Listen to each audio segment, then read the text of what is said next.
Hello learners, welcome back to our channel Quick Learners with Sam and Mush. So in our previous video we have seen about natural language processing. तो जैसे कि पिछले video में हमने आपसे बात की थी कि नेचुरल लैंग्वेज प्रोसेसिंग क्या होता है, व्हाट इज एनएलपी, उसको क्या कहते हैं और वो कैसा वर्क करता है और उसका काम क्या है आजकल की मॉडर्न डे में। आप ऐसा कह सकते हैं कि वो एआई का एक हिस्सा, एक पार्ट है, क्योंकि नेचुरल लैंग्वेज प्रोसेसिंग आजकल बहुत जगह पे यूज हो रहा है। तो जो मैंने वीडियो बनाया है एनएलपी का, वो वीडियो को आप लास्ट तक देखें, उसको भी समझने की कोशिश करें, वो बहुत ही इंपॉर्टेंट है। तो चलिए उसका ही आज आगे का हम पढ़ेंगे कि मैंने आपको वो वीडियो के एंड में बोला था कि हम उसके आगे का स्टेप्स पढ़ेंगे, like basic steps of NLP. और आप ऐसा कह सकते हैं कि एनएलपी के एम्बिग्यूटी, उसके जो एनालिसिस है वो कैसे पार्ट में डिवाइडेड है, तो हम आज उसके बारे में बात करेंगे। तो चलिए आज का हमारा वीडियो शुरू करते हैं। तो आज का हमारा टॉपिक है बेसिक स्टेप्स इन एनएलपी और बेसिक एनालिसिस इन एनएलपी। तो ये जो हमारे बेसिक स्टेप्स हैं वो किस में डिवाइड है, वो 5 अलग अलग स्टेप्स में डिवाइड है। ये स्टेप्स भी बहुत इंपॉर्टेंट है, आज का वीडियो भी बहुत ही इंपॉर्टेंट है। तो वीडियो को भी एंड तक देखें, इसको भी समझने की कोशिश करें कि एनालिसिस क्या होते हैं और वो कहाँ पे यूज होते हैं एनएलपी में। तो एनएलपी में अब वो तो एक नेचुरल लैंग्वेज प्रोसेसिंग, मतलब कि वो लैंग्वेज को प्रोसेस करता है। ह्यूमन की जो लैंग्वेज है वो मतलब एक दो सिस्टम है, दो सिस्टम को समझने के लिए एक लैंग्वेज हमको जरूरी है। तो लैंग्वेज को प्रोसेस देता है, कंप्यूटर को देता है। तो वो कैसा करता है, मतलब कि हर एक लैंग्वेज को कैसा समझता है, वो कैसा वर्ड्स को रिप्रेजेंट करता है, वो हम इसके बारे में ही देखेंगे वो कैसा होता है। एक ऐसा समझिए कि एक एनएलपी में चैलेंजेस है ये कि वो इसके जरिए अपने जो कंप्यूटर में जो इनपुट देना है वो इसके जरिए वो देता है, हर एक लैंग्वेज को, हर एक वर्ड्स को। तो फर्स्ट हमारा क्या है, लेक्सिकल एनालिसिस और एम्बिग्यूटी। दोनों मैं दोनों का एक ही साथ बताता हूँ आपको क्या है। लेक्सिकल एनालिसिस क्या होता है, मैं पढ़ूंगा ताकि आपको भी याद हो जाएगा। मैं जो पढ़ूंगा वो सुनिए अच्छे से कि ये क्या कहता है। Identify and analyse the structure of words. ये क्या करता है, वर्ड्स के जो स्ट्रक्चर है उसको आइडेंटिफाई करता है, उसको एनालाइज करता।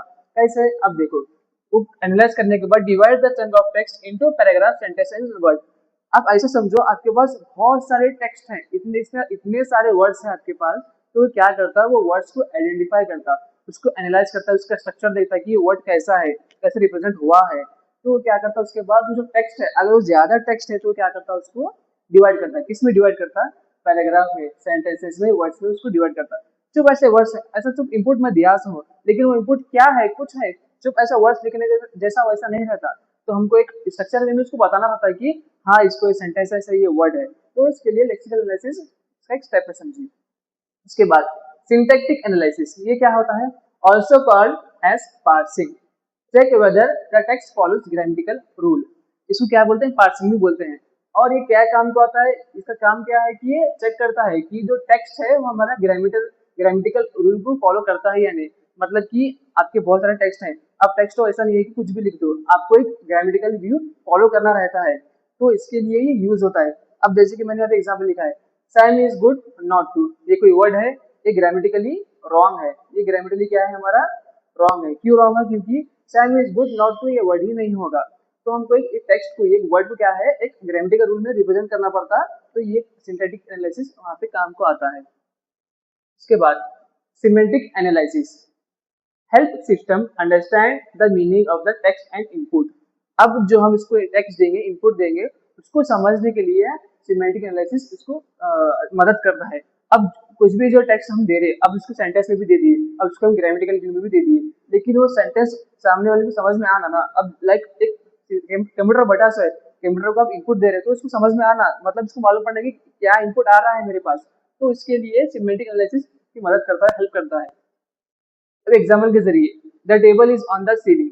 अब वो टेक्स्ट को समझने के लिए वर्क करता है, लेकिन अगर टेक्स्ट रॉन्ग रहा तो, अब जैसे कि ये जो टेक्स्ट है एग्जाम्पल किसमें, the table is on the ceiling, ये क्या है हमारा सिमेंटिकली रॉन्ग है। क्यों रॉन्ग है, क्योंकि ये टेक्स्ट बनता ही नहीं है, मतलब ये एक रिप्रेजेंट करता ही नहीं है, तो ये रॉन्ग होगा। तो इसके लिए ये एनालाइज करता है, मतलब ये अंडरस्टैंड करता है कि ये टेक्स्ट क्या है, रॉन्ग है, ऐसा।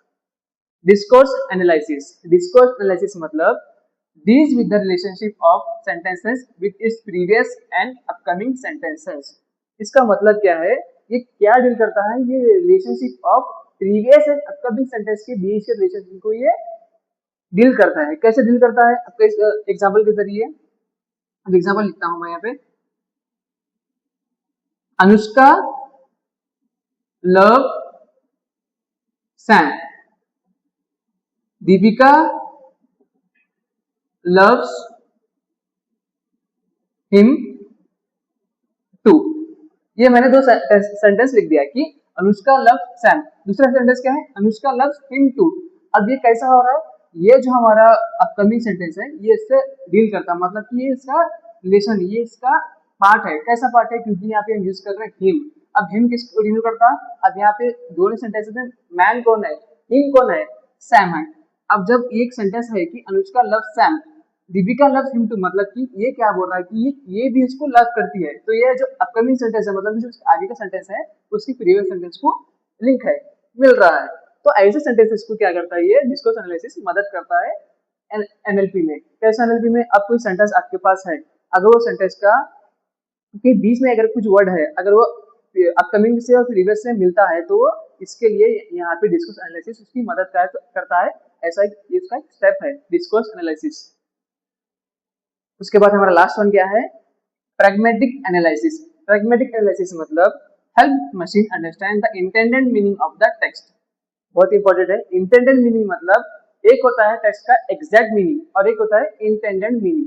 कैसे, यहाँ पे देखो आप, will you crack open the door, I am getting hot. मतलब कि मैं पर्सन को बोल रहा हूँ कि ये दरवाजा तोड़ दो, मुझे गर्मी हो रही है। ये क्या हुआ, एक ये इसका एग्जैक्ट मीनिंग हो गया, लेकिन इसका इंटेंडेड मीनिंग क्या होगा, इसका इंटेंडेड मीनिंग होगा कि ये जो सामने वाला है मैं उसको बोलूंगा दरवाजा थोड़ा खोल दो, हवा आएगी, मुझे गर्मी हो रही है, मुझे हवा लगेगी, ऐसा भी बोल सकता हूँ मैं। तो ये क्या हुआ, मेरा इंटेंडेड मीनिंग हुआ। ये क्या था, मेरा एग्जैक्ट मीनिंग। लाइक दरवाजा तोड़ना कोई ये सोल्यूशन तो नहीं होगा ना, क्योंकि दरवाजा हम थोड़ा खोलेंगे तो उसको हवा भी आ जाएगी, तो एक पॉसिबल सोल्यूशन भी होता है। तो इसलिए ये फ्रेगमेंटिक एनालिसिस मदद करता है कि आपका इंटेंडेड मीनिंग को बताएगा। एग्जैक्ट मीनिंग है लेकिन इसका कुछ इंटेंडेड मीनिंग होगा ना, ऐसा तो नहीं है कि मैं दरवाजा तोड़ दूंगा, नहीं, इसका और एक मीनिंग क्या होगा कि दरवाजा थोड़ा खोलूंगा तो हवा आ जाएगी। तो ये इसका हुआ इंटेंडेड मीनिंग और ये हमारा प्रैग्मेटिक एनालिसिस। तो ऐसे करते हैं ये पूरे पांचों के पांचों एनालिसिस। एमबीगीटी आप बोल सकते हैं। एक चैलेंजेस भी है, एक मदद करने वाले स्टेप्स भी है एनएलपी के अंदर। ये सभी की यूज करते ही, सभी को मद्देनजर रखते हुए एनएलपी हमारा होता है। देखिए, लेक्सिकल से सिंथेटिक, सिमेंटिक, डिस्कोर्स एंड फ्रेगमेंटिक, ये था हमारा बेसिक स्टेप्स ऑफ एनएलपी। तो मैं उम्मीद करता हूँ आपको समझ में आ गया होगा। बहुत ही इजी है, जस्ट आपको एक डेफिनेशन और उसके एग्जांपल याद रखना है, बस हो गया। तो मैं आपसे फिर से मुलाकात करूंगा अपने अगले वीडियो में। तब तक के लिए बाय बाय लर्नर्स।